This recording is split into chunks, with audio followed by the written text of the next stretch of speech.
She was 17 when her grandmother told her the land would save her life one day. She was 29 when her own family threw her out of a funeral with nothing but the deed to a rotting barn in Montana. She was 29 and 3 months when she found the cabin hidden beneath the floorboards, and inside it, evidence that her grandmother had been murdered. The rain came down in sheets the day they buried Eleanor Vance. Meredith stood at the edge of the cemetery, black dress soaked through, watching her mother and stepfather huddle beneath a massive umbrella with their lawyers. They hadn't spoken to her since the reading of the will 2 hours earlier. They hadn't needed to. The look said everything. "You actually thought you'd get something?" Her mother's voice had been ice in that wood-paneled office. "After everything you put this family through?" Meredith hadn't put the family through anything. She'd simply refused to lie. 3 years ago, she'd told her grandmother the truth about Richard, her stepfather, about the financial pressure, about the documents she'd seen him forging, about the way he'd isolated Eleanor from everyone who loved her. Eleanor had believed her. Eleanor had changed her will. And now Eleanor was dead, and the new will had mysteriously vanished, and the old one had resurfaced like a creature from the deep. The sum of Eleanor Vance's estate, valued at approximately $4.7 million, shall pass to her daughter, Patricia Vance Whitmore, the lawyer had read. To her granddaughter, Meredith Vance, she leaves the property at 4412 Thornwood Road, Deerfield, Montana. All structures and contents therein. Richard had laughed. Actually laughed. The barn property? Eleanor was going to demolish that years ago. It's worthless. Condemned, probably. Patricia had smiled. It was worse than the laugh. "Well, Meredith, I suppose you got exactly what you deserve." Now Meredith stood in the rain, holding a deed to property she'd never seen, watching her family drive away in a Mercedes that should have been part of her grandmother's estate. She had $400 in her checking account. She had a duffel bag of clothes in her car. She had nowhere to go. She had the barn. The drive took 14 hours. Meredith stopped twice for gas, once for a cup of coffee that tasted like burnt rubber, and once on the side of the highway to cry until her chest hurt. The Montana landscape grew emptier with every mile. Mountains rose in the distance like broken teeth. The sky turned gray, then purple, then black. She almost missed the turn. The mailbox at 4412 Thornwood Road had fallen over, numbers barely visible beneath a coat of rust. The driveway was more pothole than gravel. Her car scraped bottom twice before she saw it. The barn. It sat at the end of a dirt clearing, surrounded by overgrown grass and skeletal trees. The roof sagged in the middle. Half the windows were boarded up. The red paint had faded to the color of dried blood, peeling away in long strips that hung like dead skin. Behind it, the forest pressed close, dark and unwelcoming. Meredith sat in her car for a long time. The engine ticked as it cooled. The wind pushed against the windows, and somewhere in the distance, something howled. "The land will save your life one day." Her grandmother's voice, soft and certain, a memory from a summer visit when Meredith was young enough to believe in magic. "Remember that, sweetheart. When everything else fails, the land remembers." Meredith had never understood what that meant. Now, looking at this ruin, she understood even less. She slept in her car that night. The barn was too dark, too uncertain. She locked the doors and curled up in the back seat and tried not to think about how spectacularly her life had collapsed. Morning came gray and cold. Meredith forced herself out of the car and approached the barn properly. The main door hung crooked on its hinges, groaning when she pushed it open. Inside, the smell hit her first. Dust and rot, and something animal. Hay bales had decomposed into brown mush in the corners. Tools hung on the walls, rusted beyond use. A tractor sat in the middle of the space, tires flat, engine exposed like an autopsy. There was nothing here. Nothing worth anything. She explored anyway. Behind the main space, she found a small room that might have been an office once. A desk with 3 legs. A filing cabinet, empty. A window looking out at nothing but trees. The floor was different here. Meredith noticed it only because she stepped wrong and heard the hollow sound. Wooden boards, but newer than the rest. Smoother. She knelt down and ran her hands along the seams. One board was loose.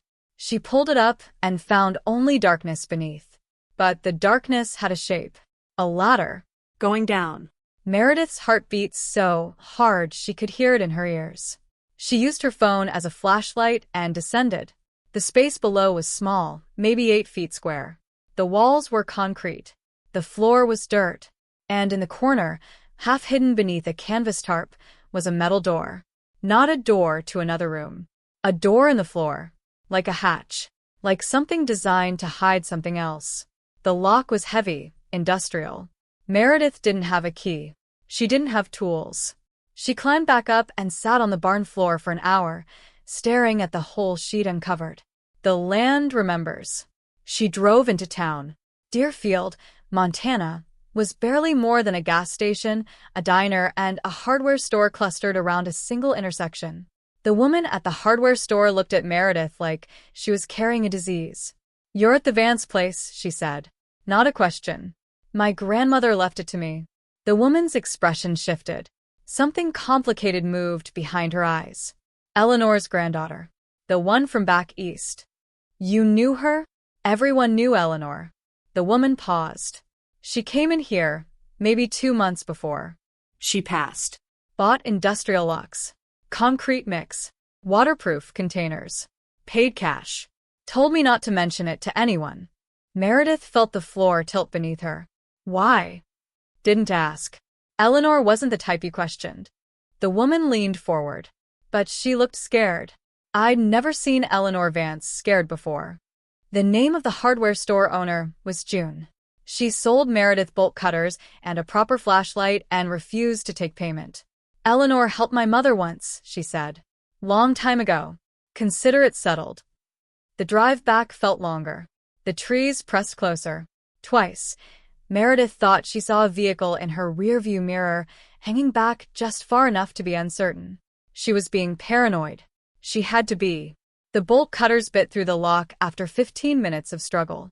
Meredith's arms ached. Sweat ran down her back despite the cold. When the lock finally gave way and she hauled the hatch open, stale air rushed up like breath from a tomb. Below, another ladder. This one went deeper. The cabin wasn't a cabin. It was a bunker. Meredith descended into a space that defied everything above it. Where the barn was rot and ruin, this was preservation. Climate-controlled air. Solar-powered lights that flickered on as she reached the bottom. Walls lined with shelves, and on those shelves, boxes. Dozens of boxes. Labeled. Organized. Waiting. In the center of the space sat a desk. On the desk sat a laptop, closed but charged. And next to the laptop, a letter. Meredith recognized her grandmother's handwriting before she saw the name. "My dearest Meredith." Her hands shook as she read. "If you're reading this, then I'm gone, and I was right not to trust my own daughter. I'm sorry. I'm sorry I couldn't protect you openly. I'm sorry I had to hide this. But Richard is not who he claims to be, and Patricia has become complicit in something unforgivable." The boxes contain evidence. Financial records. Communications. Photographs. Video files. Everything you need to prove what I'm about to tell you. Richard Whitmore murdered his first wife. He has murdered others. He has built his wealth on insurance fraud, identity theft, and worse. And 3 weeks ago, I found proof that he's planning to do the same to me. If you're reading this, he succeeded. The land remembers, sweetheart. And now you will too. Meredith sat on the cold floor of her grandmother's bunker and read the letter 3 times. Her hands wouldn't stop shaking. Her vision blurred with tears that felt like acid. Her grandmother had known. Eleanor had seen the monster in Richard's eyes, and she'd spent her final months building a case against him while he spent those same months building a coffin. The boxes contained what the letter promised. Bank records showing wire transfers to offshore accounts. Photographs of Richard with men whose faces looked like violence. A folder of death certificates for women across 3 states, each one married to Richard under a different name, each one dead within 2 years of the wedding, each one leaving him everything. Patricia wasn't just complicit. She was payment. Richard had married her not for love, but for access to Eleanor's money. And Eleanor had figured it out too late. Almost too late. The land remembers. Meredith opened the laptop. The desktop contained a single folder labeled insurance. Inside were video files. Timestamped. Dated. She clicked the first one and watched her grandmother stare into the camera with eyes full of cold resolve. My name is Eleanor Vance. I am of sound mind and body. This recording is my testimony regarding the criminal activities of Richard Whitmore, my son-in-law. What follows is not speculation. I have documentation for every claim. Meredith watched for an hour. She watched her grandmother lay out a case that would destroy Richard entirely. She watched Eleanor explain how she'd discovered the truth, how she'd gathered evidence, how she'd hidden it here because the barn was the one piece of property Patricia had never wanted. The last video was different. Eleanor's face was pale. Her hands trembled. He knows, she said. He doesn't know what I've found, but he knows I've found something. I can see it in how he looks at me. The way a predator looks at prey it hasn't decided to kill yet. I've changed my will. Meredith gets this land. The lawyers will file it tomorrow. But Richard has lawyers too, and money, and no conscience. If my new will disappears, if the old one resurfaces, that means he got to someone. If that happens, Meredith, you'll come here with nothing, thinking you've been abandoned. But I didn't abandon you, sweetheart. I built you a weapon. Use it. The video ended. Meredith sat in silence. Then she heard the car engine above. She moved fast. Lights off. Laptop under her arm. Up the ladder. Through the hatch. Into the barn shadows. The car that pulled up wasn't from around here. Black. Expensive. Tinted windows. Richard stepped out. Meredith pressed herself against the wall, barely breathing. Through a crack in the boards, she watched her stepfather survey the property with cold eyes. He wasn't alone. 2 men flanked him, both built like problems. She's been here, Richard said. The car's gone, but she's been here. Find whatever she found. Then burn it. They started toward the barn. Meredith ran. Out the back. Into the trees. The laptop clutched against her chest like a child. Branches whipped her face. Her lungs burned. Behind her, shouts. The sound of pursuit. She didn't stop until she reached the road. Didn't stop until she found her car where she'd hidden it behind the gas station, keys still in her pocket, engine turning over on the first try. She drove through the night again. But this time, she wasn't running from nothing. She was running towards something. June had given her a name. A federal contact who'd been investigating Richard for years without enough evidence to move. An FBI agent stationed in Helena who specialized in financial crimes and murder-for-profit schemes. Agent Deanna Cross had gray hair and eyes like a hawk and a smile that could cut glass. Eleanor Vance, she said when Meredith walked into her office with a laptop and wild eyes and a story that sounded insane. I wondered when someone would finally bring me proof. You knew, suspected. For almost a decade, Richard Whitmore has killed at least 4 women that I can trace. Possibly more. He's good. He's careful. He makes accidents look like accidents and uses lawyers like weapons. Cross leaned forward. But if what you're showing me is real, he's finally made a mistake. My grandmother wasn't a mistake. She was a target, and now he's coming for me. Yes. Cross's expression hardened. He is. Which is why we're going to let him. The plan was simple. Dangerous, but simple. Meredith would return to the property. She would be visible. She would be vulnerable. And when Richard came to finish what he'd started, Cross and her team would be waiting. He needs you dead, Cross explained. You're the only witness, the only person who can connect him to Eleanor's death. He won't send someone else. He'll come himself. He'll want to make sure. 3 days later, Meredith drove back to Montana. The barn looked the same. Broken. Forgotten. But now she saw it differently. Not as abandonment, but as armor. Not as worthless, but as witness. The land remembers. She waited. Richard came at night. Of course he did. The same black car. The same 2 men. But this time he didn't send them ahead. He walked into the barn himself. Meredith was waiting in the shadows, Cross's voice in her ear through a hidden earpiece. Stay calm. Keep him talking.